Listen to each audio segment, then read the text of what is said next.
Now example 12 में क्या given है, देखो find the value of n such that np5 equals to क्या गिवन है 42 np3। क्लियर, और n की वैल्यू आपकी क्या बोलिए 5 से ग्रेटर होनी चाहिए, 4 से ग्रेटर है। क्लियर, और वैसे इवन 5 से ग्रेटर भी आएगी क्योंकि तभी np5 पॉसिबल है, हमेशा 5 से ग्रेटर होगा। क्लियर, तो हमें यहाँ पे क्या करना है, सॉल्व करना है। np5 को हम खोल के क्या लिख सकते हैं, n factorial upon n minus 5 factorial equals to 42 into np3 को n factorial upon n minus 3 factorial.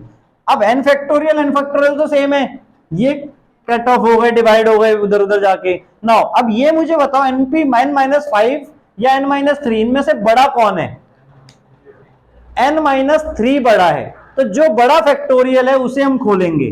Clear, n minus 3 को हम खोल के क्या लिख रहे हैं, देखो n minus 3, n minus 4, n minus 5 factorial तक हमने खोला, इक्वल्स टू में 1 अपॉन n माइनस 5 फैक्टोरियल है यहाँ पे। क्लियर हुआ, अब n माइनस 5 फैक्टोरियल दोनों तरफ से डिवाइड हो गया और इसको हमने यहां भेज दिया, क्रॉस मल्टीप्लाई कर दिया इसको, सो क्या बन जाएगा n square minus 7n plus 12 equals to 42। यहां तक क्लियर हुआ। नाउ अब इसको 42 को इधर भेजा तो क्या हो जाएगा, n square minus 7n plus 12 minus 42 equals to 0, so n square minus 7n minus 30 equals to 0। Clear है, मल्टीप्लाई करके आप चेक कर लेना प्रॉपर, ये बनेगा और फर्दर ये माइनस कर दिया, अब ये क्वाड्रेटिक फॉर्म हो गई। अब इसको स्प्लिटिंग द मिडटर्म से कर सकते हैं, फैक्टर्स क्या बनेंगे 10 और 3। अब इसमें डायरेक्ट आंसर देखो मैं कैसे लिख रहा हूं, आपको पता चल गया फैक्टर 10 और 3 है, यहां पे भी माइनस है तो एक प्लस का बनेगा एक माइनस का बनेगा। कौन सा माइनस का बनना चाहिए, जो बड़ा है, क्योंकि यहां पे भी माइनस है आपका, अगर यहां प्लस होता तो बड़ा वाला पॉजिटिव होता, तो इसके आंसर क्या आएंगे n माइनस 10 और n प्लस 3।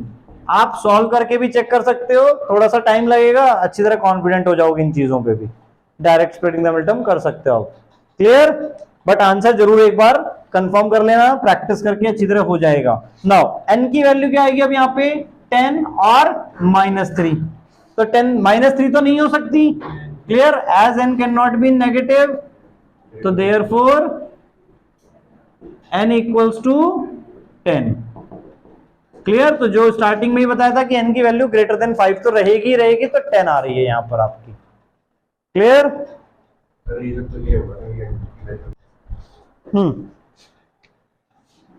सेकेंड पार्ट में क्या गिवन है, np4 upon n minus 1, n minus 1 p4 equals to 5/3, और अगेन हमें बोला है n की वैल्यू 4 से ग्रेटर है।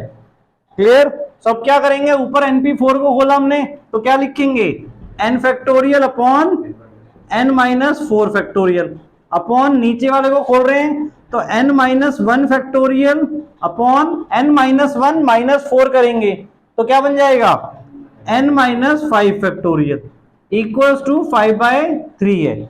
अब यहां पे देखो डायरेक्टली कोई भी नहीं कट रहा है आपका, अगर अब इन दोनों में देखो, आप इन दोनों को कर सकते हैं, बट कब, जब n फैक्टोरियल को हम खोलें क्या लिखेंगे, n फैक्टोरियल को n into n minus 1 factorial. Clear, n minus 4 को खोल रहे हैं n minus 4 into n minus 5 factorial. अब जो नीचे वाले हैं उनको हम मल्टीप्लाई में ले आए तो क्या हो जाएगा रेसिप्रोकल, n माइनस 5 फैक्टोरियल ऊपर आ गया और n माइनस 1 फैक्टोरियल नीचे। अब ध्यान से देखो n माइनस 5 फैक्टोरियल यहां से कैंसिल आउट हो रहा है, n माइनस 1 फैक्टोरियल यहां से, इक्वल्स टू में क्या है 5/3। क्लियर, सो n अपॉन n माइनस 4 बचा इक्वल्स टू 5/3, और क्या कर दिया हमने क्रॉस मल्टीप्लाई, सो क्या बनेगा 3n equals to 5n minus 20, so nn वाले एक तरफ किए 20 इधर कर दिया equals to 5n minus 3n, so 2n equals to 20, so n equals to 20/2 यानी कि 10, तो n की वैल्यू इसमें भी 10 आ गई आपकी। क्लियर,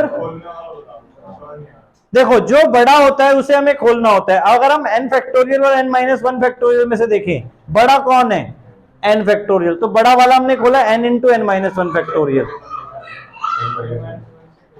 देखो अगर मैं आपको बोलता हूं 5 फैक्टोरियल आपको खोलना है तो आप क्या करते हो, पहले 5 लिखते हो फिर उससे एक कम करते हो ना, तो n-1, n-2, n-3, ऐसे n-4 फैक्टर को खोला तो n-4, फिर n-5, यानी एक और कम किया, फिर एक और कम, ऐसे चलते जाते हैं हम। क्लियर? तो कभी भी हमें खोलना है तो हमेशा बड़े वाले को खोलना है, क्लियर, और वहां तक खोलना है जब वो नीचे वाले से मैच कर जाए। ठीक है।